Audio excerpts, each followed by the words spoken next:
Okay, so the process of modifying this thing. I think we're good down in this area. We added, let's see, so we have what, 10 cannons total? I think we added 2, right? The plasma Mark 2s.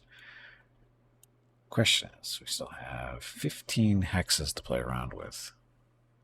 There's front deflector, angled bulkhead, bulkhead double there, deflector, deflector.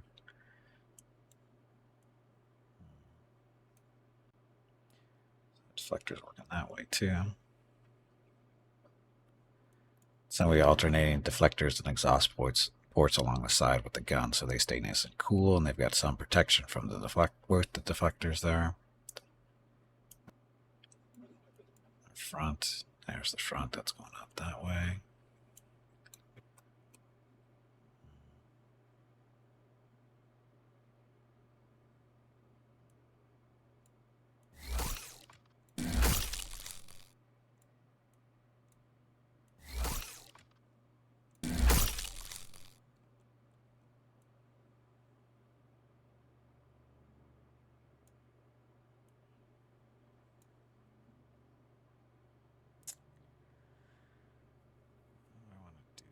Do I want to do that?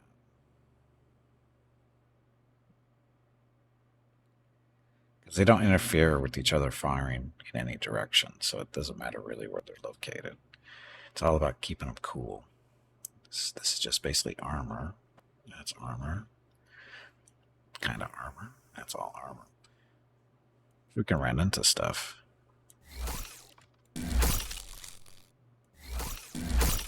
Remember how combat works in this game. Do deflectors really deflect fire away from at that angle or absorb damage like standard armor? Technically, I'm sorry. This is so deflector. It's got 7 hit points. Deflect is 20 plus 23%. Reinforce, nothing. Deflectors significantly reduce directed damage coming from their outer side. So basically, they take less damage from stuff that's coming from this angle.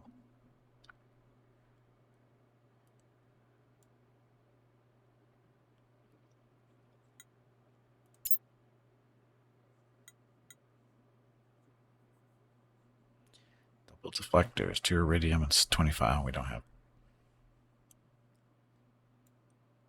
Sorry, 50 titanium and 12 iridium. How much iridium do we have left?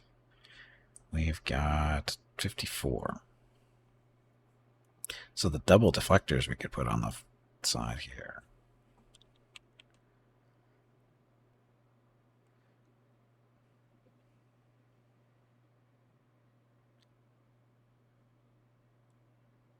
Unfortunately, we do this, we lose our exhaust ports.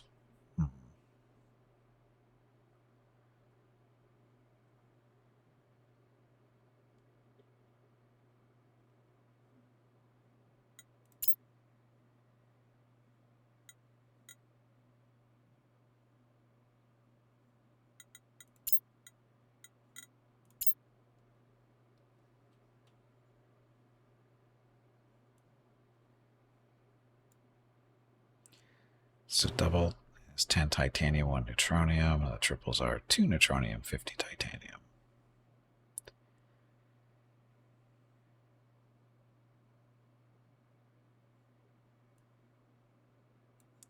So 2 of these is 20 and 2. These are 50 and 2.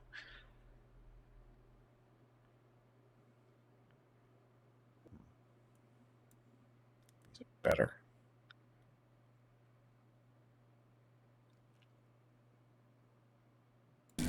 Better, I mean cheaper.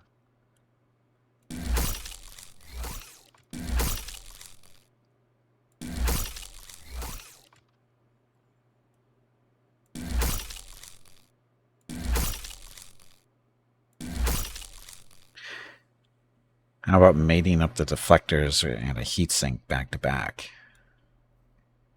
Back to back? What, you mean like that?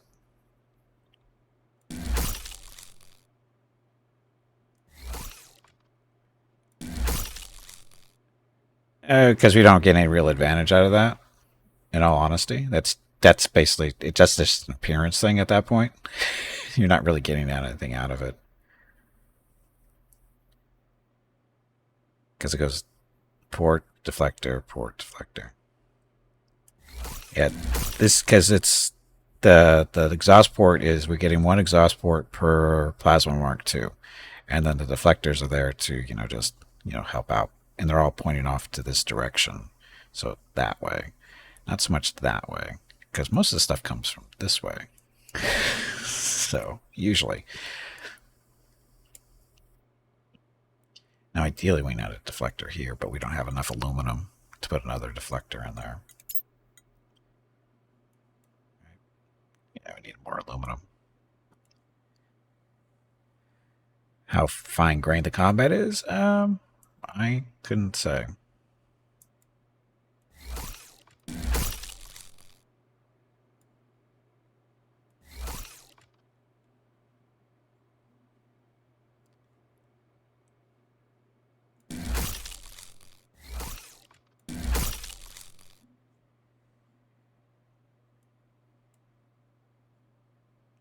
So you have a deflector down here. We don't really need this deflector here because we have this one there.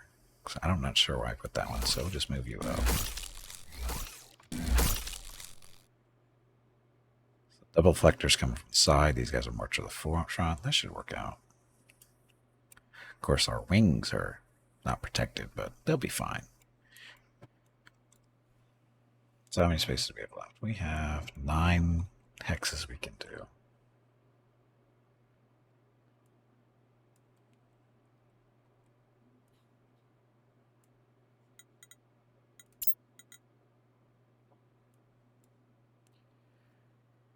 Titanium, yttrium is 22. So we could actually put 2 more of these plasma 2s on here.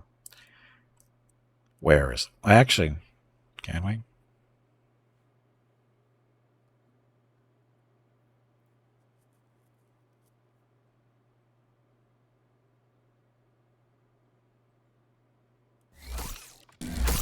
So these exhaust ports.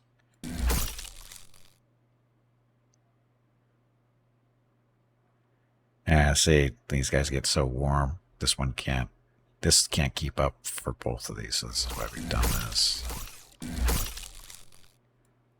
Because this shields and stuff are producing heat too, I think. And of course the reactor's right there. So we have so many exhaust ports on the side because these guys get warm. The jagged looks better. It looks better than I thought it was going to look, especially once it's a little bit more complete now. This front end, though.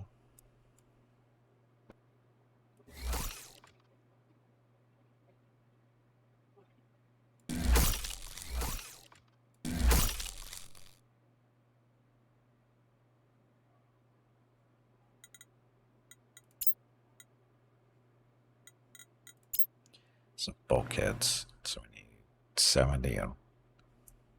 No, sorry, it's 20. 10 and 1? 10 and 1. So, neutronium, we have 15 left. I was thinking of filling this area in.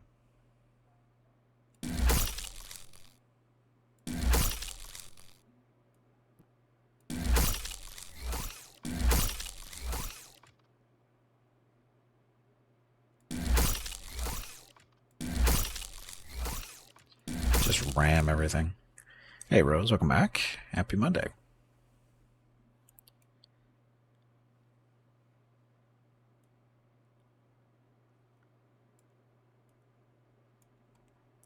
Need more aluminum. We could ram so much stuff with this.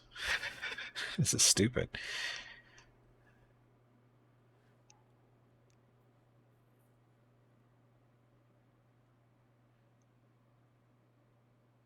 We have deflectors this way too. They're going off to the side. Not sure how this works back here.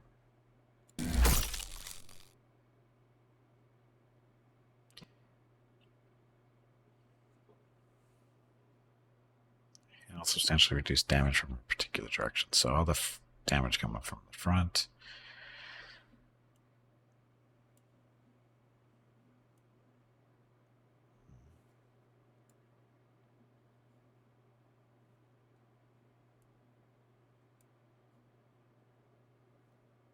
Oh, no aluminum. That's why I can't do the single bulkhead. Do this, that maybe.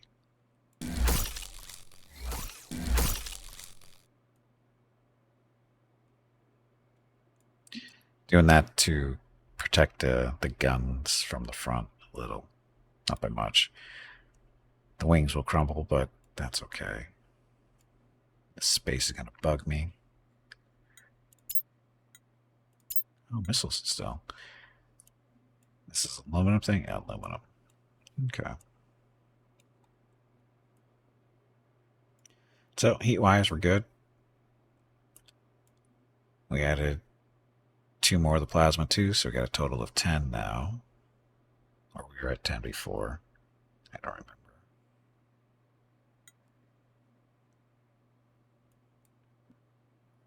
Yeah, we could add 2 more of them.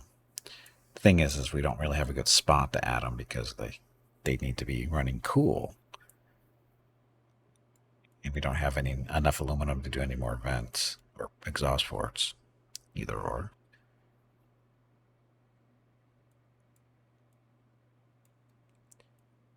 Yeah, we'll see. I'm sure it'll be fine.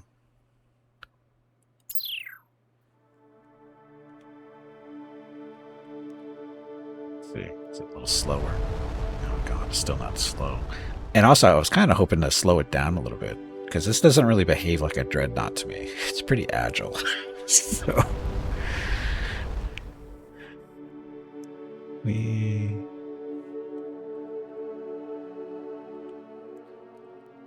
okay, where should we go?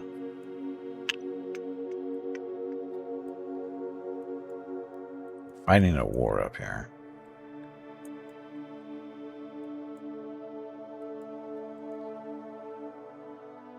Investigation incomplete. I forget why that's incomplete.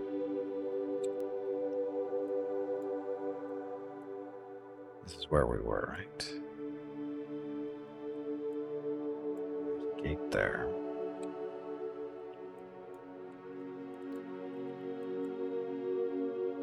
Investigation incomplete. Uranium pits. Why was it incomplete? I don't remember. Let's go find out.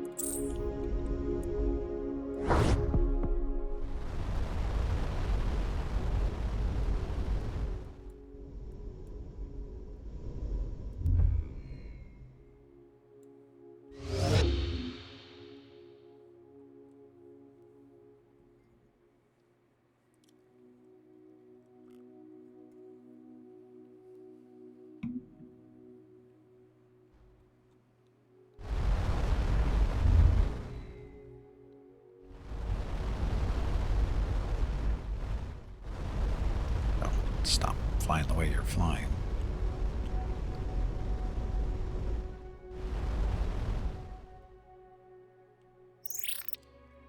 The war has started. The Kieran continue to press at our borders, but the threat to the homeworld is diminished. Trade. We need this stuff. We need at least 2 of these. I think if we get 2 more of these, I think we have another shield, right? It's only 15 gold.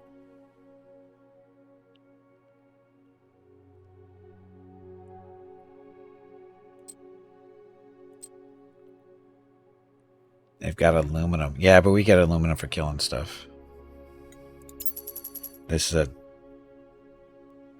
these crystal things are hard to find.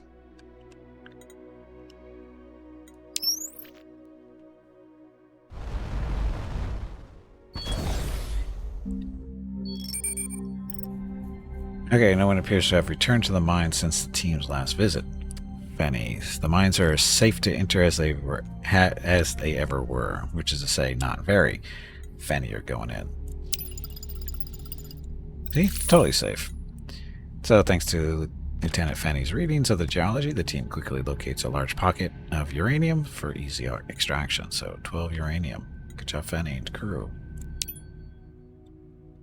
Now we're done. Done. Apparently we get to come back here every now and then for more uranium.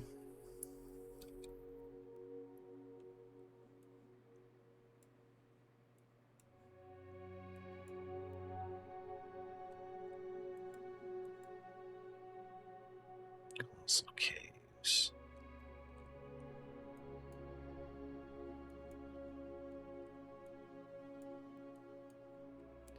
Oh, let's go up here. Got 2 stars to explore.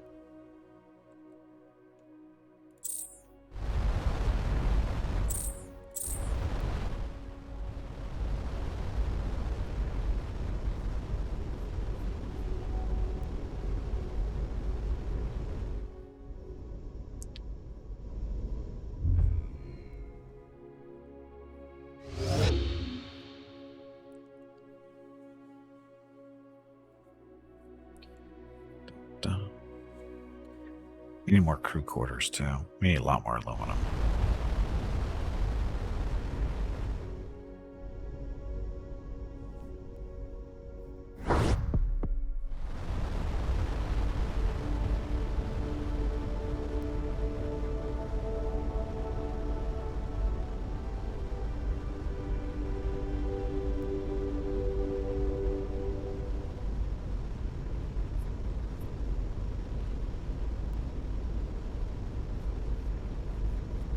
I guess I could have put more crew quarters in here instead of more of the bulkheads. Oh well, let me get back. When if I ever remember to do it again.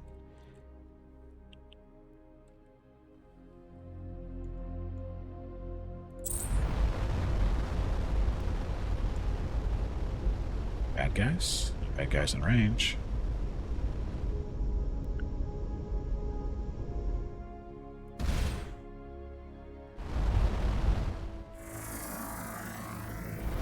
And nothing.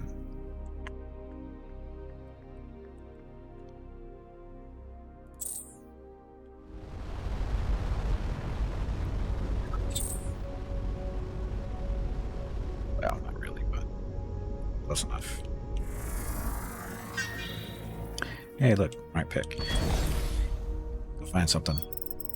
Skimming a few hundred kilometers below the upper cloud layer, sensors detect the source of the anomaly reading.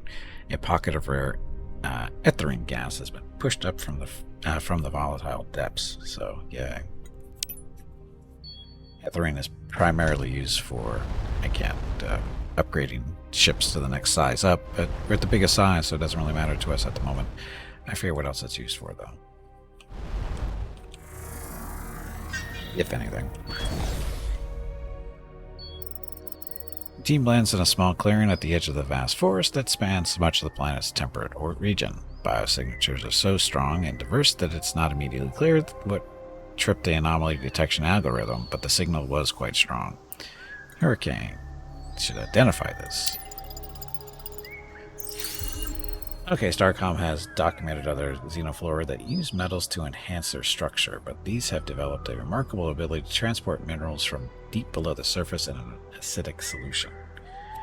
After a long and sweaty trek through the thick forest, the team reaches a nearly impenetrable patch of trees. Analysis of their chemistry reveals they extract titanium from deep mineral deposits to reinforce their branches. More titanium for us.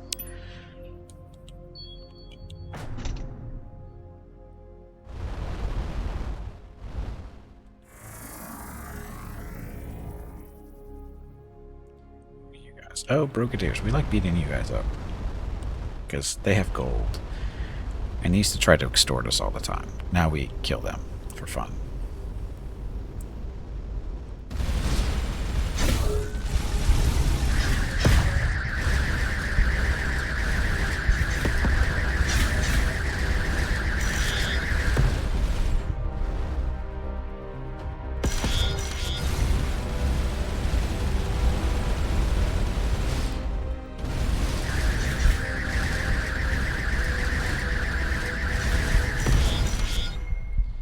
And they're wimps, as you can see. But they're good for gold. And aluminum. I'm not a bully. They were the bullies.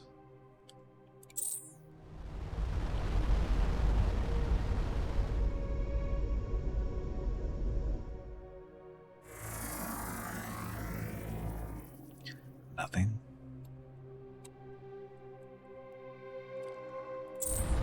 Right up there next. Fly to the sun, please. Or star.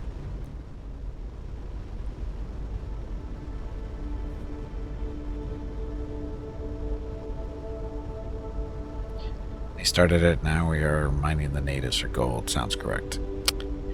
Mining the natives? They're not natives. They are extortionists. When you first run into them, they basically offer to protect you if you pay them gold. Now I kill them for their gold. See? That's how that works. I think it's totally fair.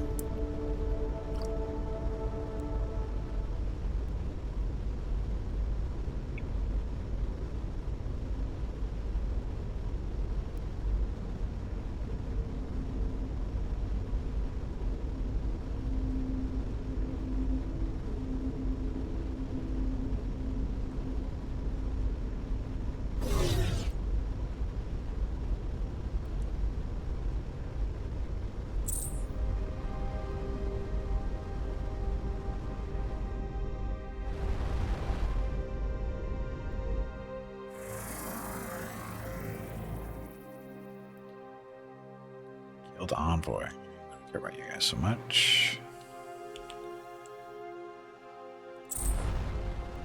Just haven't found their mother lode yet? No, not yet. Greetings, Commander Papillon. As Special Guild Envoy to Safaria, I am compelled to alert you that you are approaching Safarial space. Who or what is the Safarial? Safarial, whatever. I'm not permitted to divulge information on that client, but I can reveal that while Veronica's Vengeance has developed a formidable reputation, they are far more powerful than you or any other power we have seen. As they readily remind me, we are but insects in brightly colored hulls that they could smash at a whim. Could we offer you iridium for some unofficial counsel? The guild prefers... Sorry, he is obviously making a very thinly veiled request for a bribe. The guild prefers its members not conduct any business unofficially, but as I have been Safarial Envoy for 1,000 cycles without advancement, I could be persuaded to risk a reprimand for a substantial consulting fee. I would only discuss guild-approved topics, of course. See if Fukos can get us a better deal. Maybe. I can see that you are a species of great discretion. 20 iridium is my lowest possible fee. Sure. I have deactivated my ship's recorder for your privacy. Now, regarding the Safarial, we know that they have existed since at least the early days of the Empire, if not much longer. Supposedly, they were on a path of advancement that would lead them to rival the Remnants. Instead, they decided that they had reached their perfect state and chose to remain unchanged. But these are rumors and legend. The known facts are, I did not exaggerate their powers. We have seen them vaporize a fleet of enthusiastic, devout missionaries in a moment. If you were hoping that I would reveal some weakness, they have none. They are uninterested in civilizations outside their tiny sphere, save for an occasional request for specific remnant artifacts. For this reason alone, they maintain contact with the guild. Even this curiosity is fleeting. I delivered a Talonian fragment to them 100 cycles ago, and last I visited, they had yet to even open the container. In conclusion, do not waste your time here. You will either end up dead or disappointed. What's this about the Talonian fragment? They requested to see an example of one of these fragments. They paid in advance. When I delivered it, they seemed to have already lost interest. It is difficult to tell with them.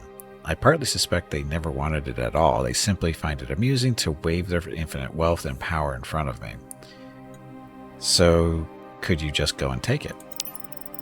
In theory, they take little notice of my visits unless they have some demand, which is quite rare. But such a theft would carry great risks. But who would I sell it to? I would need such a sum of iridium that I could retreat to a distant system and live like a guild master. It is such a fantasy that I have not yet contemplated what amount I would ask. What about your...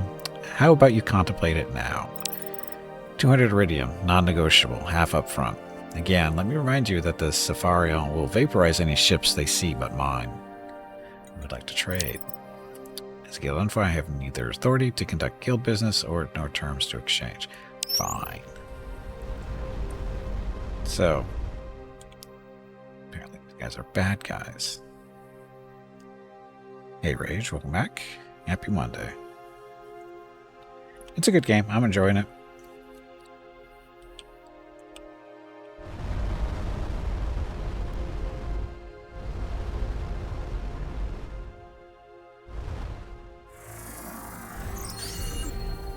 The upper atmosphere of this planet is putting out quite a light show, but while outside the visual spectrum in the far UV range, this reveals some unusual aspects of solar radiation.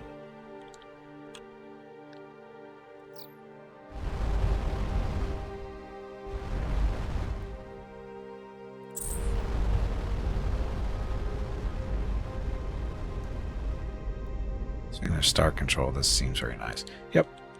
Like I said, I'm enjoying it. It's a good game.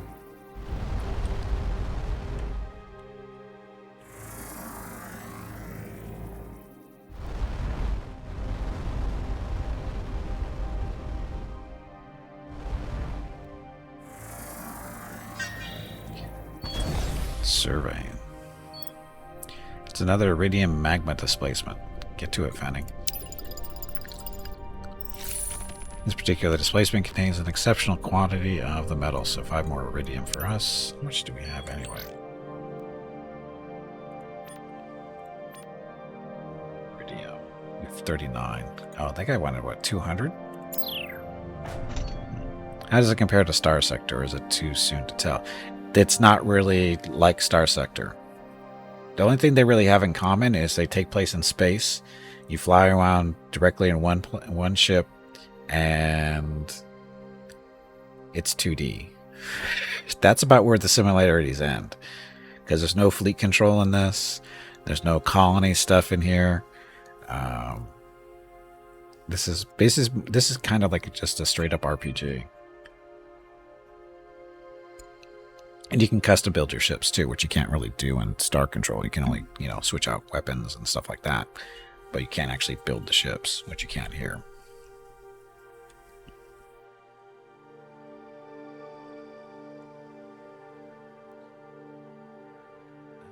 Pharaoh's throne. I'm sure this will go well. Okay, let's see if I die. See how tough these things really are.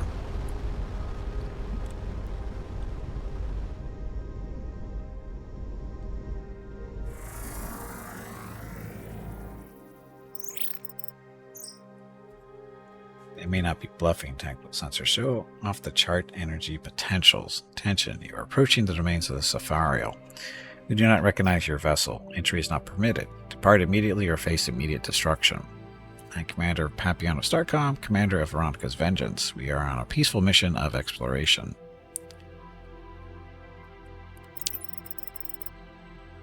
Who or what you are is of no concern. All the minor life forms are as one to us. We will not occupy our thoughts on your taxonomy. Only Safarial and Trade Guild envoy ships are permitted. You will not receive another warning if you linger. But I want to linger. Star Control's the Solaris of top-down space games. Too much for casuals. It's not that bad.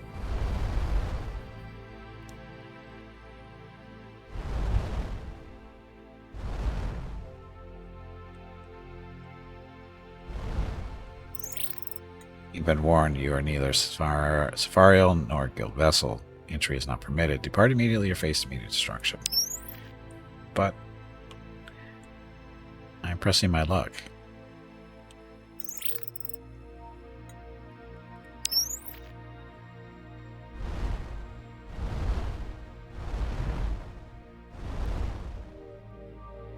Guessing we go through here and die. Uh-oh.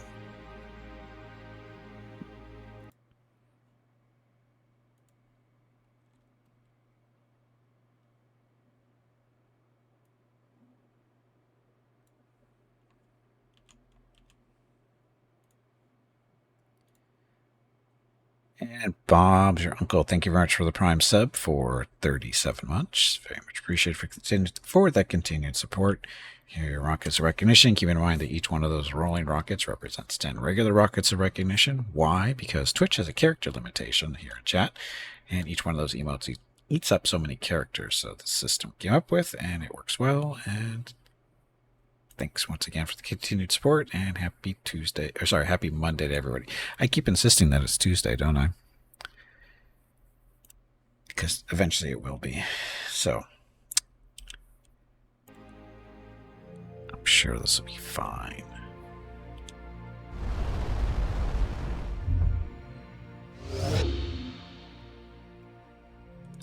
See how tough my ship really isn't.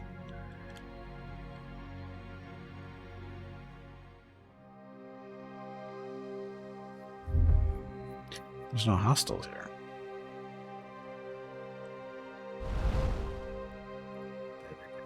So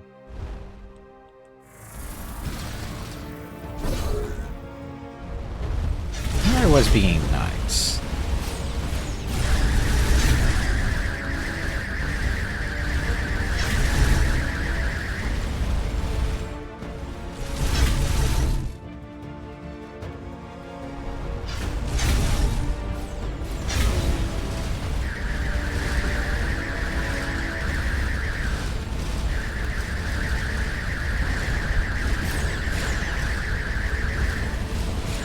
No stations.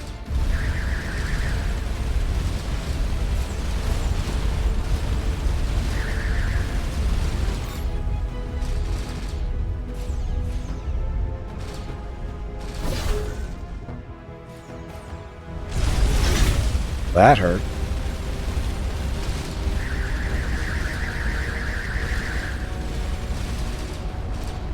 I don't think I'm winning this fight.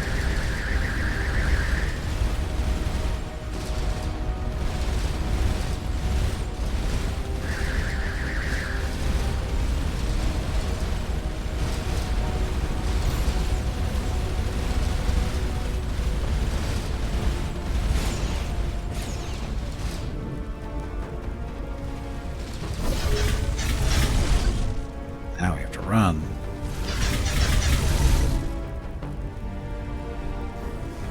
A little beat up. Flaming Hulk. That's all. I'm a little outgunned. I could probably take one of them. I can't take three of them.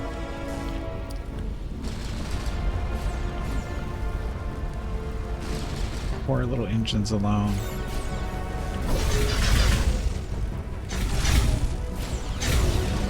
Wow.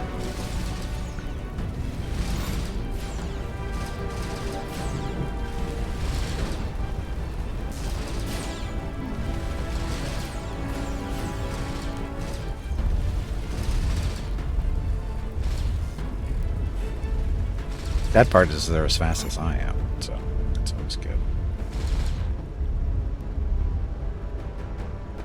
Yeah, they're not chasing me. No, they're not very neighborly at all.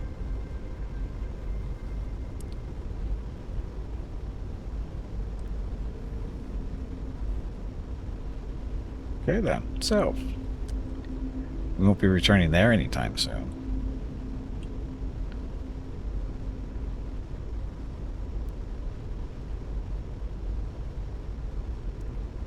Here we go. Let's go explore that way. It's a good shakedown fight if you blow up. If I blow up, if they blow up.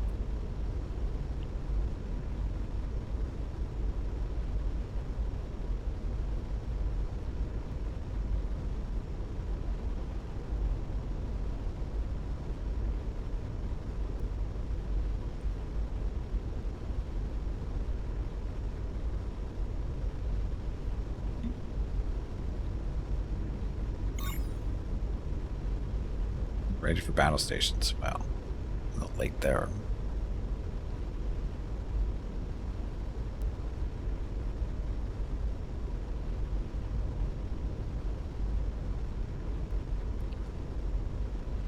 Yeah, I was trying to kill one of them, but it just, like I said, 3-on-1 is not a fair fight because they're that much, and they're stupid little plasma cannons. Those things are horrible. Just eat through my shields.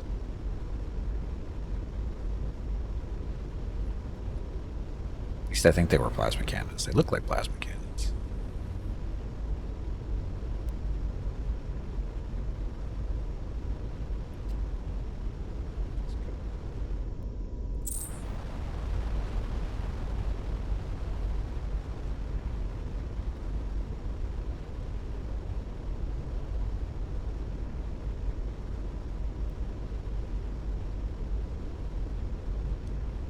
There's nothing out here. Why?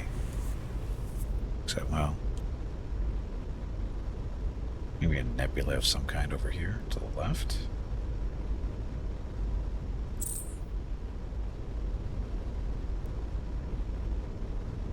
So I wonder what role these guys really are supposed to be, or playing here. Because they're so much stronger than everybody else we've run into. It's not even close.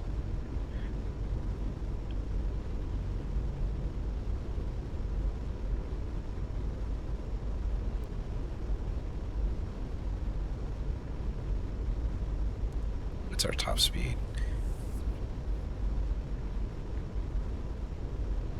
Void effect is dropping, so that means closer to something? Yeah, our speed is dropping, so that means we're getting closer to a star. Or this planet's out here somewhere. The void effect. That's basically how far away you are from a celestial body, aka a star. If it goes to 100%, we get to fly faster. But because we're close to something somewhere, or is it the clouds that count? I'm not sure. Sure looks like it at this point because we're not picking up any stars.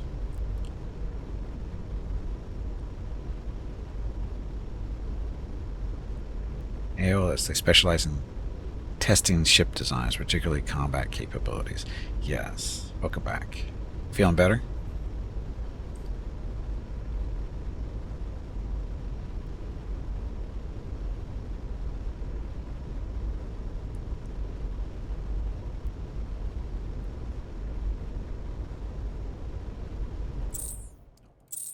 That way. Migraine has fled for now. Yay.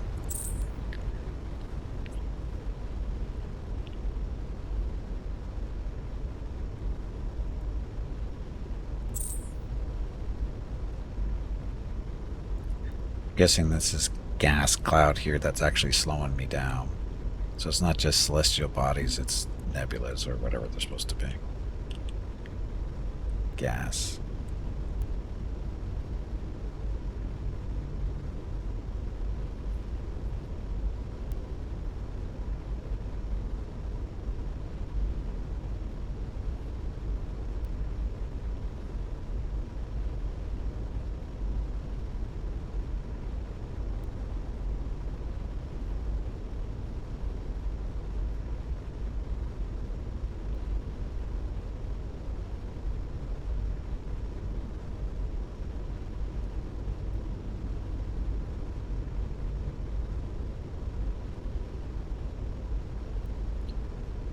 This little cloud thing is slowing me down significantly.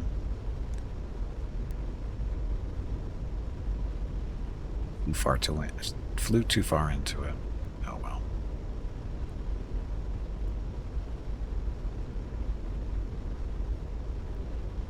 Moving out. Weight effect is going up.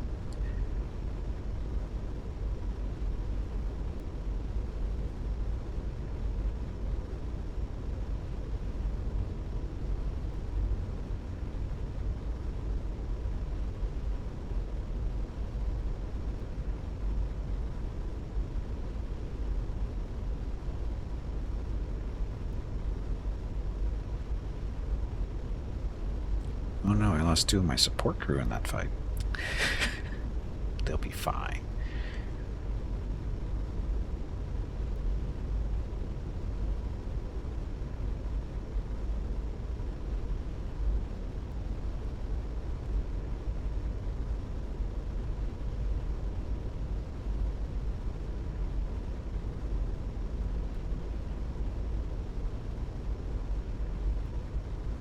Faster.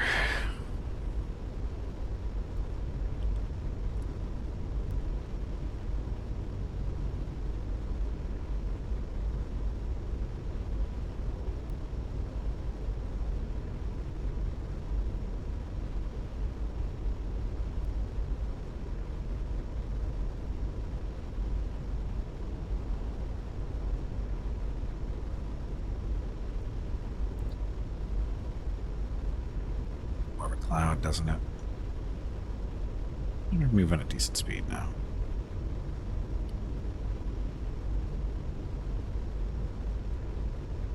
But there's nothing out here. Why not?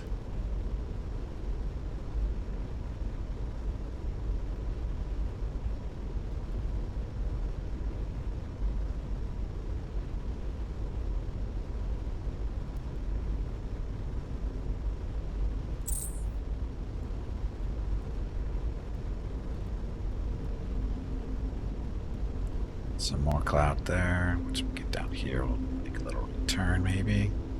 Or you'd head back that way. There's a gate there at least. Oh, but where do we go?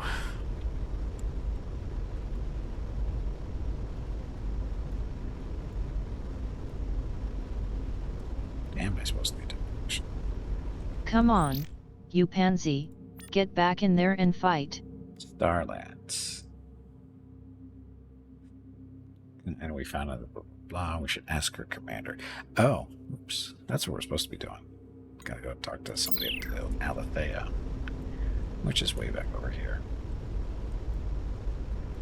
It's supposed to be floating around somewhere over here at least.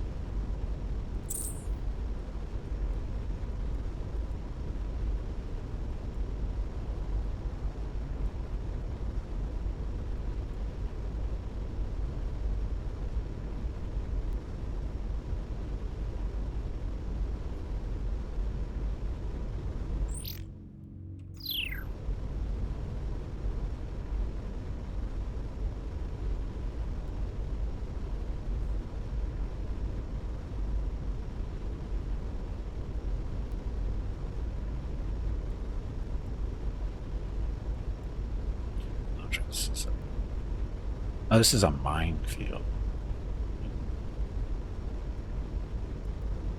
Minefield, great place for picking up. Well, I mean, not a great place, but a good place for picking up salvageable ships. Because you know, everybody knows when the minefield is, so why not fly into it? Gotta be safe.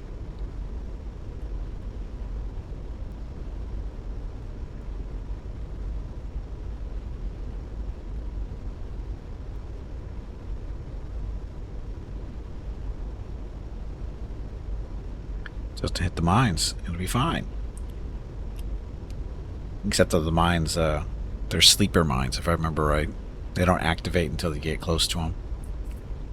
I didn't have any problems with them, but obviously some people did.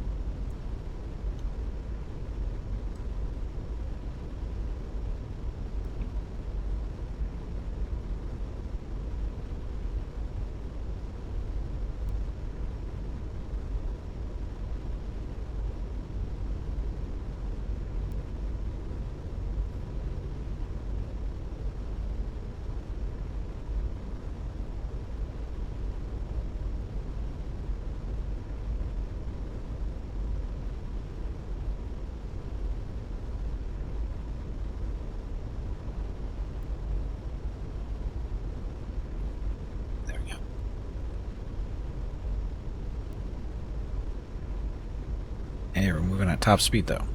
Popping 287. No star sign, no star sign.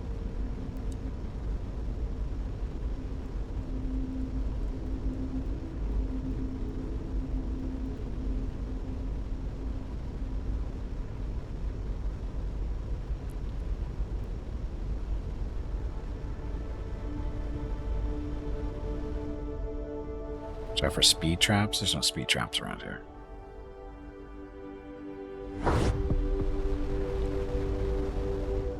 Okay, so Alethea.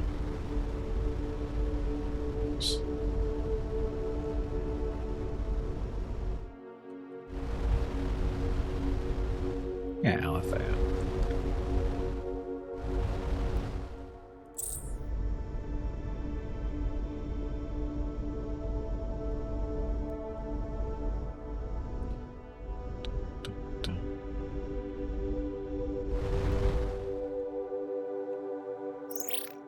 Okay, Lieutenant Milton has used some resources from our pact with the Go Tier to upgrade our combat capabilities. We also had the benefit of the tech upgrades we've researched. The Devout won't want to mess with us again. Have you found any references to the Locoan? There's some references to an Ophidian race that was particularly independent, but eventually cowed into submission by the Empire's chariots. Unclear if it's the same faction, though.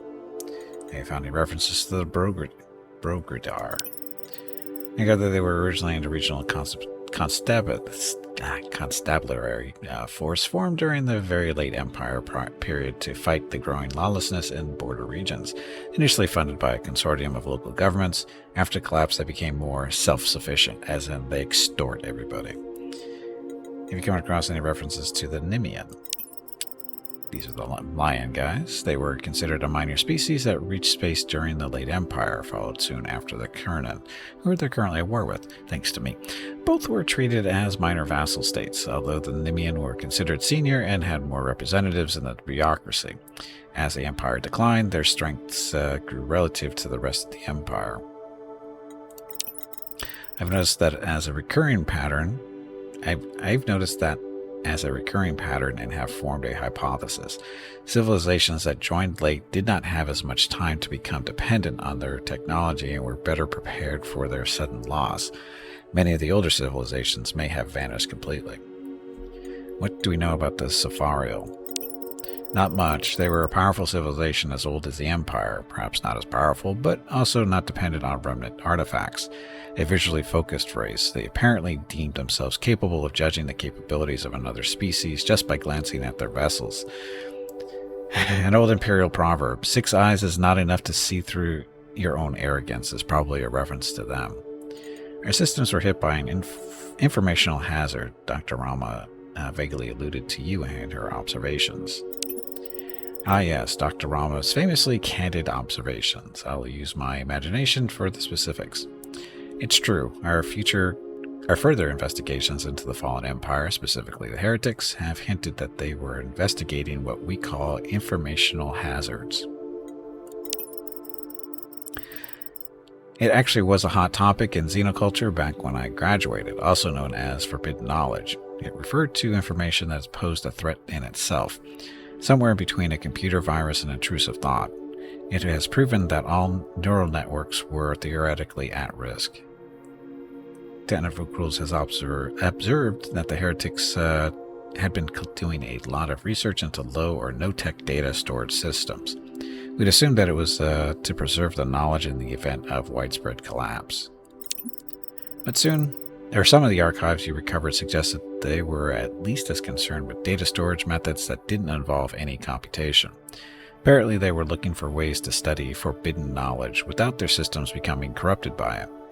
The big gaps in their records may be partially explained by their informational hygiene, as it were.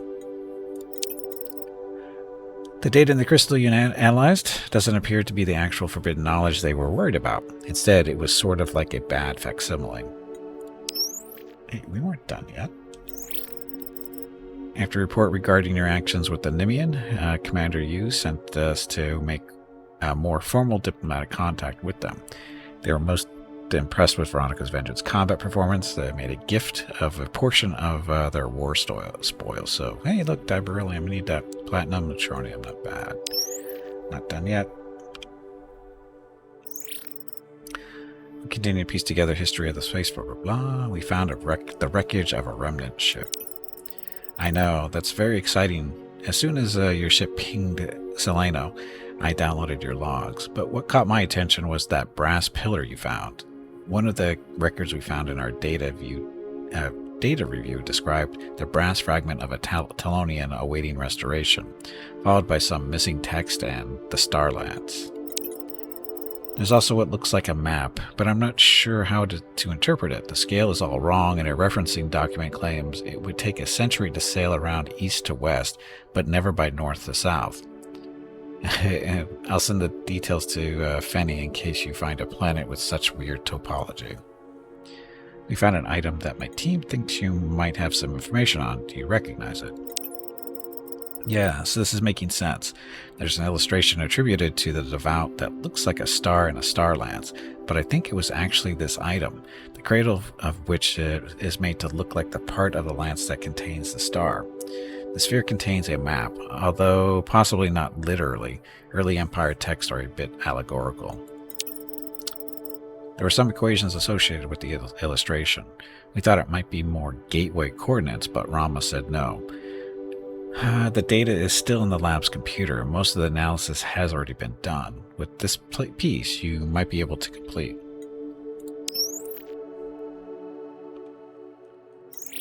Not yet. Continue piecing together history of the space. Blah, blah, blah. Hello Gimpy, it is time to take a break. Go get some more water while you are up. Okay. This break supports the purchase of Rocket's treats. If you would like to help Rocket feel like a puppy again, please visit gimpyknee.com/support or type !treats in chat. Thank you.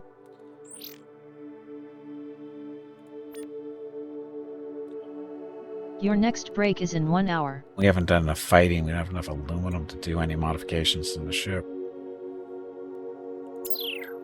But what we'll do is we will talk to these guys real quick, see if anybody's got anything interesting in operations. Lieutenant Milton, so more stuff for us. I wish there was aluminum. Some aluminum in there.